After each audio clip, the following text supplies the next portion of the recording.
किसी के भी मन की बात जानने के 3 तरीके होते हैं। ये 3 तरीके बड़े ही आसान होते हैं। यदि आप इन 3 तरीकों को सही तरीके से समझ लेते हो तो आप किसी के भी मन की बात जान सकते हो।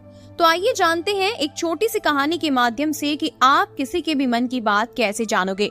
एक बार की बात है, एक गाँव में 2 भाई रहा करते थे। बड़ा भाई अंधा था, तो छोटे भाई ने एक दिन सोचा कि खेत में बहुत ज्यादा जानवर आते हैं और फसल का नुकसान कर देते हैं। बड़ा भाई अंधा है, गांव में भी बैठा रहता है। क्या करता है, एक काम करता हूँ, इसे खेत में बिठा देता हूँ। वो खेत में एक छोटी सी झोंपड़ी बनाता है और अपने अंधे भाई को खेत में ही बिठा देता है और कहता है कि यदि कोई जानवर की आहट आए तो तुम वहाँ पर जोर से चिल्लाना शुरू कर देना, ताकि वो जानवर हमारे खेत से भाग जाए और हमारी फसल को कम नुकसान हो। वो बड़ा भाई भी अपने छोटे भाई की बात मानकर वहीं खेत में रहना शुरू कर देता है। उसे काफी दिन हो गए। एक दिन खेत में एक हिरण भागता हुआ आया और वो खेत की बाड़ को तोड़कर वहाँ से भाग गया। तभी उसका पीछा करते करते राजा आया और राजा ने उस अंधे आदमी से पूछा, मैं एक जानवर का पीछा कर रहा था, क्या तुमने किसी जानवर को देखा है? उसने कहा कि राजा साहब, मैं तो आंखों से अंधा हूँ, लेकिन मैं आपको एक बात बताता हूँ, वो जानवर जो भागा वो आपके लायक नहीं है, आप उसका पीछा मत करो। राजा ये सुनकर बड़ा हैरान हुआ, ये तो अंधा आदमी है और ये भला मुझे कैसे बता सकता है कि वो जानवर मेरे लायक नहीं है। राजा ने पूछा, क्यों भाई, क्या बात हुई? तुमने ऐसा क्या देख लिया उस जानवर में कि वो जानवर मेरे लायक नहीं है? तभी वो अंधा आदमी कहता है, राजा साहब, क्योंकि वो हिरण नहीं है बल्कि एक गर्भवती हिरणी है और गर्भवती हिरणी का शिकार कभी कोई राजा नहीं करता, इसीलिए वो आपके लायक नहीं है। अब वो राजा और हैरान हो गया। राजा ने सोचा, ये तो अंधा आदमी है, इसको भला कैसे पता चल गया कि वो गर्भवती हिरणी है?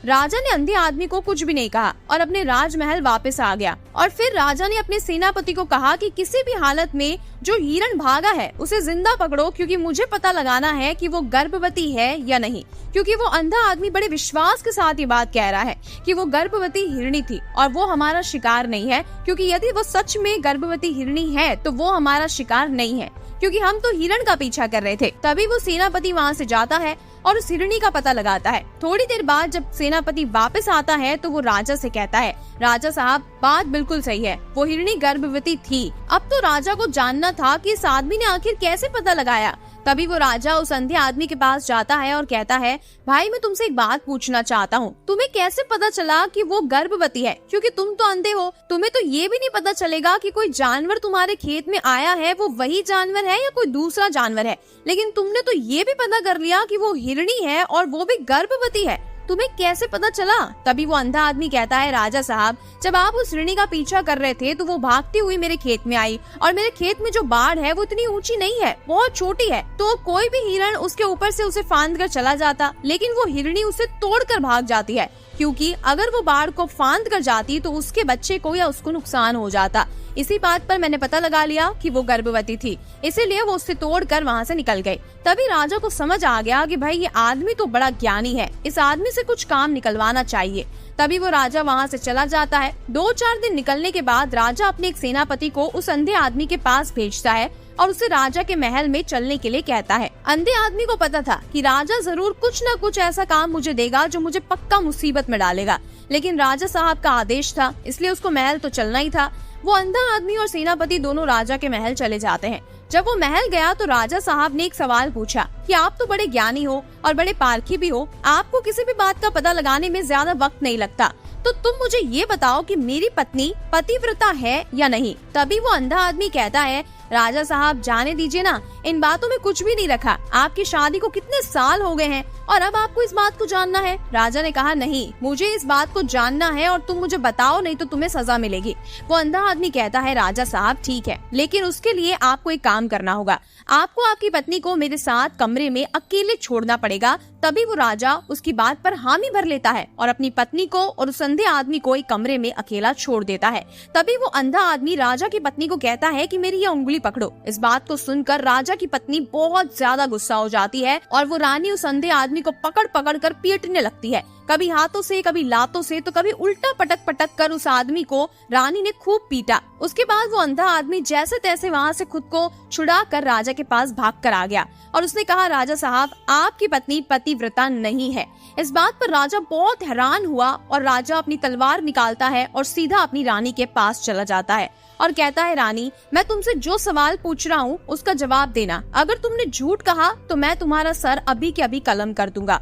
और राजा पूछता है कि तुम मुझे ये बताओ कि तुम पतिव्रता हो या नहीं। रानी कहती है, राजा साहब आप भले मुझे मार देना लेकिन मैं पतिव्रता नहीं हूँ। अब राजा अपने मन में एक तरफ तो बहुत दुखी भी हुआ, लेकिन दूसरी तरफ वो थोड़ा खुश भी हुआ, क्योंकि जो अंधे आदमी ने कहा वो बात तो सत्य निकली। अब वो राजा उस अंधे आदमी के पास वापस आता है और आकर उस अंधे आदमी से पूछता है कि भाई तुम्हें कैसे पता चला कि मेरी पत्नी पतिव्रता नहीं है।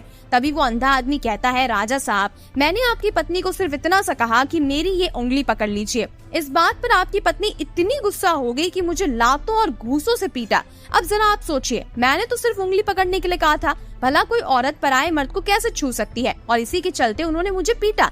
लेकिन जब उन्होंने मुझे पीटा तो वो तो अपने हाथ पैर सब कुछ मेरे शरीर पर लगा रही थी, क्योंकि वो पतिव्रता नारी नहीं है। क्योंकि अगर एक पतिव्रता नारी होती तो मेरे ऐसा कहने पर आपकी पत्नी को मुझे मना कर देना था, लेकिन उन्होंने मुझे पीटना शुरू कर दिया और मेरे पूरे शरीर को छू लिया। अब आप ही बताइए कि वो नारी कैसे पतिव्रता हो सकती है।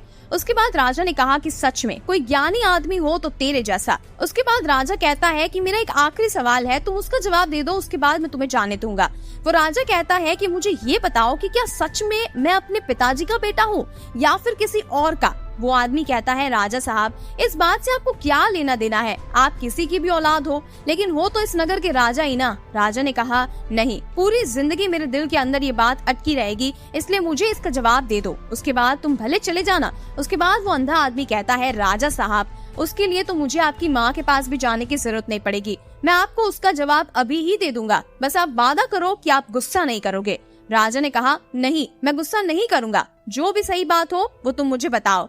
उसके बाद वो अंधा आदमी कहता है, राजा साहब आप हो तो अपने पिता के ही पुत्र, लेकिन आपके ऊपर एक कंजूस सेठ की छाया पड़ी हुई है। उसके बाद राजा और ज्यादा गुस्सा हो गया और वो अपनी तलवार निकालकर अपनी माँ के पास जाता है और कहता है, माँ जो भी बात हो मुझे सच सच बताना, और यदि आपने सच नहीं बताया तो मैं आपके सामने ही आत्महत्या कर लूंगा। मुझे ये बताओ कि क्या मैं सच में अपने पिता का पुत्र हूँ। उसके बाद वो माँ कहती है, बेटा तू है तो अपने पिता का ही पुत्र, लेकिन तुम्हारे ऊपर एक कंजूस सेठ की छाया पड़ी हुई है। मैं नहाकर आने के बाद आईने में अपना मुंह देख रही थी, तभी मुझे कांच के अंदर से पीछे से एक कंजूस सेठ नजर आ जाता है और उसकी छाया तुम्हारे ऊपर पड़ गई।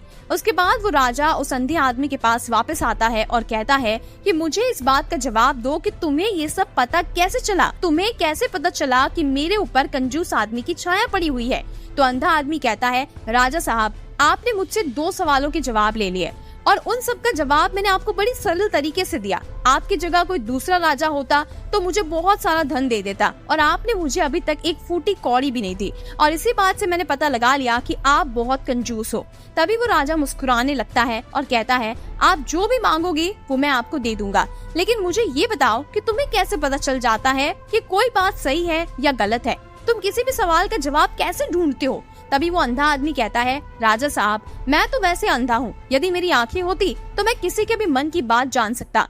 मन की भी एक भाषा होती है, लेकिन उसको आदमी के शरीर से देखा जा सकता है कि आदमी अपनी आंखों से, अपने होठों से, अपने शरीर से कैसी क्रियाएं करता है, उसके आधार पर हम किसी के भी मन की बात जान सकते हैं। लेकिन मैं तो ये सब नहीं देख सकता, इसीलिए मुझे यदि कोई बात जाननी होती है तो मुझे अगले आदमी को कुछ काम देना पड़ता है, और मैं उसकी क्रिया से देखता हूँ कि वो आदमी कैसे उस काम को करता है, किस तरीके से करता है, उसके आधार पर मैं उसका पता लगा लेता हूँ कि उस आदमी के मन में क्या चल रहा है। उसके बाद वो अंधा आदमी राजा साहब को कहता है कि राजा साहब किसी भी आदमी के मन की बात जानने से पहले हमें अपने ऊपर काम करना होगा, और वो काम है अपने मन को शांत करना, अपने मन को वर्तमान में लाना पड़ेगा। 3 ऐसे तरीके हैं जो कि बड़े ही आसान हैं, लेकिन उससे पहले सबसे बड़ा काम जो है वो ये है कि हमारे मन को एकाग्र करना। उसके बाद हम अगले व्यक्ति के मन की बात जान पाते हैं, क्योंकि अगला जो आदमी है वो अपने मन में वर्तमान में कुछ सोच रहा होता है, और हमें भी अपने मन को वर्तमान में लाना होगा, तभी हम उसके मन की बात जान पाते हैं। यदि हम अतीत में हुई घटनाओं के बारे में सोच रहे हैं तो अगला आदमी वर्तमान में जो सोच रहा है, वर्तमान में अपने मन में जो बात कर रहा है,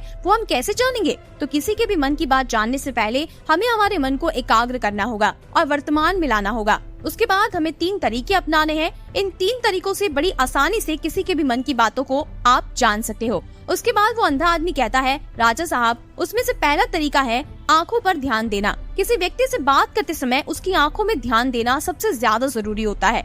आंखें बोलती नहीं है पर बहुत कुछ कह जाती है। यदि आप किसी व्यक्ति की आंखों के इशारे को समझना सीख जाएंगे तो हम जान पाएंगे कि उस व्यक्ति के दिमाग में क्या चल रहा है। मेरे पास तो आंखें नहीं है, लेकिन मैंने अपने गुरु से ये विद्या सीख रखी है। बहुत सालों पहले मेरे पास आंखें हुआ करती थी। उससे मैं लोगों के मन में क्या बात है अपनी आंखों से ही मैं जान पाता था। आपको किसी आदमी की आंखों के अंदर बहुत सी बातों को गौर करना होगा, जैसे कि वो कैसे अपनी आंखों को घुमा रहा है, इधर उधर देख रहा है। यदि उसकी आंखें इधर उधर घूम रही है, जैसे कि जब आप बात कर रहे हो तो वो आंखों को किस तरफ मोड़ रहा है, ऊपर मोड़ रहा है, नीचे मोड़ रहा है या आसपास में मोड़ रहा है, या उसकी आंखें खुश नजर आ रही है या निराश नजर आ रही है। जैसे कि एक चोर होता है, उसकी आंखों में जब हम देखते हैं तो हमें पता चल जाता है कि अगले आदमी ने कोई गलती की है। उसी तरीके से जैसे कुछ चालाक आदमी होते हैं, उसकी आंखें अलग तरीके की होती है। जब आप किसी की आंखों में देखना शुरू करेंगे तो आपको पता चलेगा कि उसकी आंखों की एक भाषा होती है। जैसे कि एक तरीका है, यदि किसी आदमी को ये पता लगाना है कि वो आदमी झूठ बोल रहा है या नहीं, तो उसकी आंखों पर ध्यान देना। यदि वो ऊपर की ओर देख रहा है, यानी वो अपनी आंखों को यदि माथे की तरफ ऊपर लेकर देख रहा है, तो वो अपने मन ही मन कोई ऐसा तरीका ढूंढ रहा है जिससे कि वो हमसे झूठ बोल सके। एक तरीका और होता है, हम अगले आदमी को पूछ रहे हैं कोई बात और यदि वो झूठ बोल रहा है तो वो हमसे नजरें नहीं मिलाएगा, वो इधर उधर देखेगा। अगले आदमी को डर रहता है कि कहीं सामने वाला मेरी आंखों में देख लेगा तो उसे मेरी सच्चाई का पता ना चल जाए। ऐसे कुछ और भी भाषाएं होती है। जब आप आंखों में देखना शुरू करेंगे तो आपको धीरे धीरे ये बात समझ में आने लगेगी।